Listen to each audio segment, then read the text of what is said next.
Donc bonjour à toutes, bonjour à tous. Merci, merci de votre présence nombreuse à cette journée destinée à vous présenter les clés de la reconquête post-pacte. Nous avons mené pendant 18 mois un combat qui n'a pas atteint les objectifs que nous étions fixés en matière défensive, il faut le dire. Malgré tout, l'énergie déployée n'a pas été consommée en vain, ou pure perte, car des avancées ont été obtenues, notamment sur les petits groupes, notamment sur certains aspects de la norme ALP, dont on parlera tout à l'heure. Des missions nouvelles, des outils novateurs comme la plateforme développée par CAC en mouvement ont été imaginés, nous en parlerons également. Un outil d'indemnisation CAC Indemne a été mis sur pied, on en parlera également. Et puis un dispositif de reconquête comprenant plusieurs volets a été élaboré et c'est en quelque sorte le thème de cette journée. Donc tout cela vous sera présenté au fil de la journée. Ce qu'il faut maintenant, c'est nous tourner vers l'avenir et dessiner de nouvelles routes. Il faut imaginer de nouvelles solutions et il faut apprendre à les vendre. Et vite, car nous pensons qu'il y a urgence pour défendre un maximum de positions acquises. Plus facile de défendre ce qu'on a déjà que d'aller chercher ce qu'on n'a pas encore.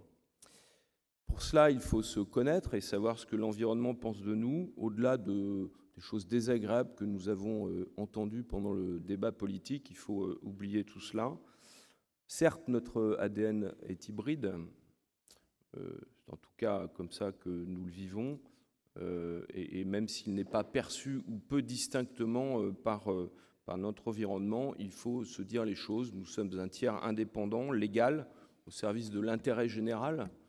Ce mot n'est pas neutre. Nous sommes les garants de la bonne marche de l'économie, dès lors que nous défendons une éthique forte et la qualité de nos travaux. Et enfin, nous sommes les partenaires de l'entreprise et de ses parties prenantes. Nous y reviendrons. Ce que pensent justement de nous nos partenaires montre que le métier n'est pas mort et n'a pas vocation à disparaître. D'ailleurs, moi, j'ai une intime conviction depuis le début, et je le martèle sans arrêt, c'est que l'économie de ce pays et l'économie de nos voisins européens, peut-être l'Allemagne à part, ne peuvent pas bien fonctionner sans régulation efficace. Alors certes, quand tout va bien, on dérégule à tout va, mais quand tout va mal, on prend le chemin inverse, on régule à nouveau. Et évidemment, nos politiques ont la mémoire courte, voire très courte. Mais moi, je suis persuadé que le balancier reviendra sous une forme ou sous une autre. Encore faut-il qu'il revienne assez vite. Donc la grande majorité de nos clients nous disent chaque jour combien nous sommes utiles. Je l'entends tous les jours, vous l'entendez tous les jours, même si certains nous abandonnent, c'est clair. C'est ce que confirme une étude de marché réalisée à la demande de la compagnie nationale, de notre compagnie nationale, par OpinionWay, auprès de clients et prescripteurs, donc 35 heures d'entretien libre, 1000 questionnaires téléphoniques administrés, autour de 3 questions intéressantes. La première, comment les CAC sont perçus par le marché, comment les commissaires aux comptes sont perçus par le marché. La deuxième, quels sont les éléments d'identité et de valeur auxquels le marché associe le commissaire aux comptes. Et puis, troisième question, quelles sont les attentes de la mission ALP, audit légal petites entités, et quelles sont les missions sur lesquelles le marché attend le commissaire aux comptes ou exprime des besoins.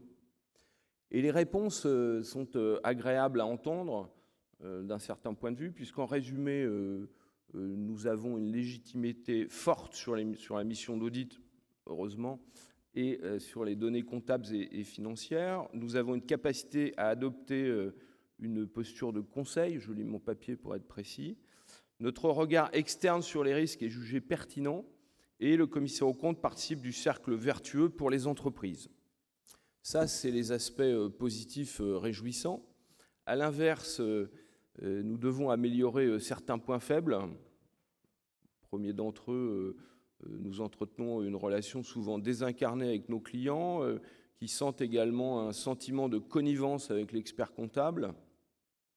C'est pas moi qui le pense, hein, c'est factuel, c'est ce qui est relevé. Nous avons des difficultés à hiérarchiser les risques et nous adoptons une posture qui n'est pas tout à fait adaptée en période de crise.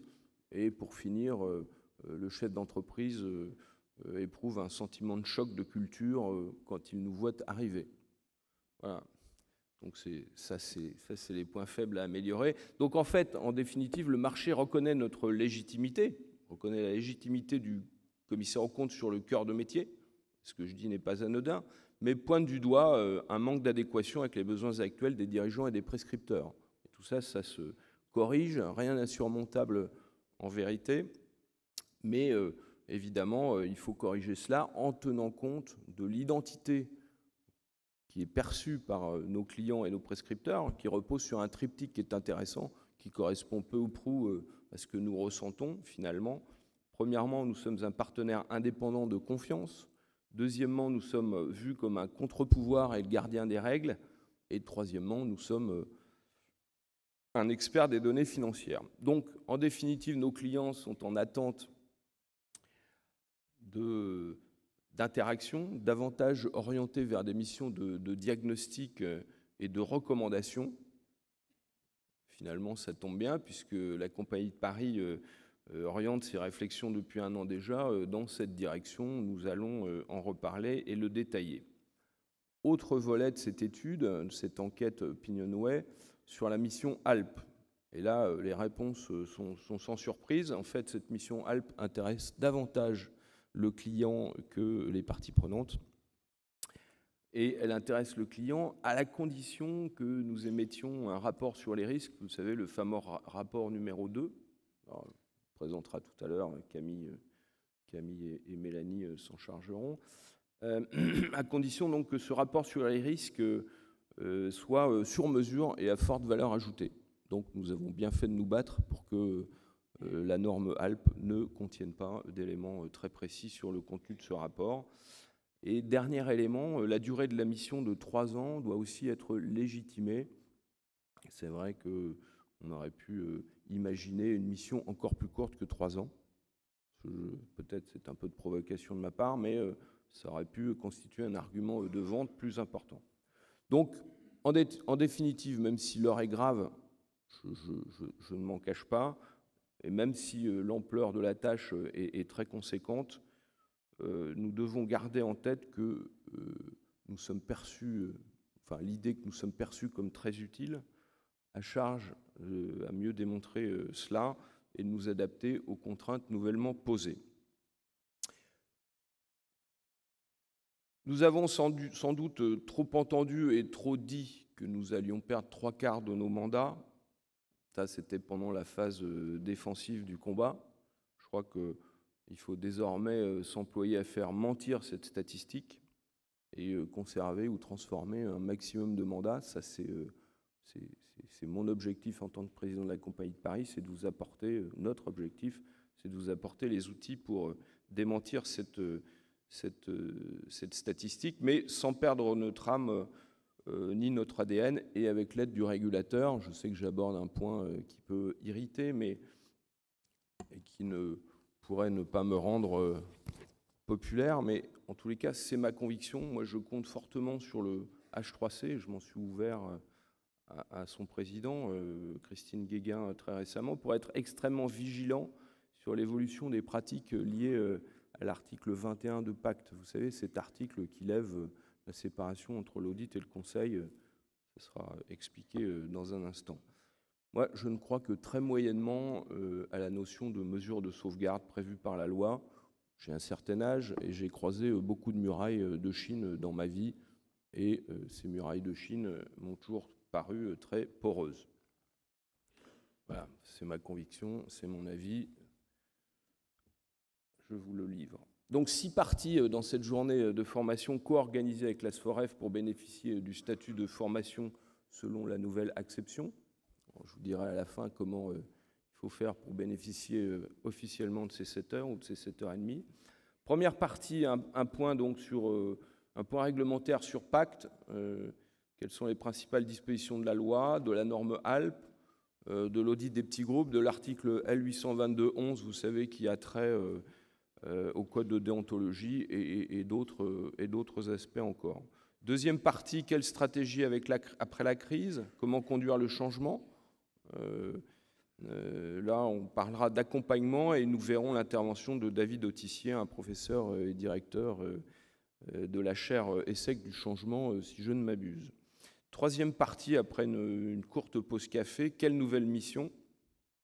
Là, nous écouterons le point de vue du dirigeant, du président de Croissance Plus sur Pacte et puis son point de vue vis-à-vis des commissaires aux comptes. Nous évoquerons le détail des nouvelles missions proposées par le groupe de travail mission de la Compagnie de Paris et puis nous jetterons un regard sur les pratiques de nos amis canadiens, les CPA canadiens, et je salue à cet égard Sophie Codu, voilà, qui nous rend visite depuis le Québec pour cette journée, et peut-être qu'il pourra prendre la parole si elle le souhaite. Ce n'est pas une obligation.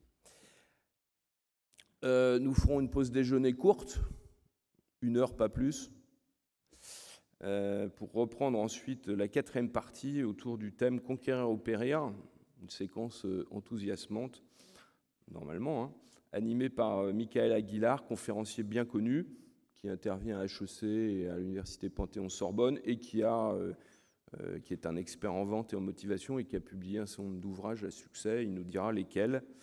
Voilà, pause café à l'heure du goûter, et puis ensuite reprise pour la 5e partie autour du sujet de la formation, accompagnement formation, et nous terminons en 6e partie par une présentation de CAC Indem autour du sujet de l'indemnisation.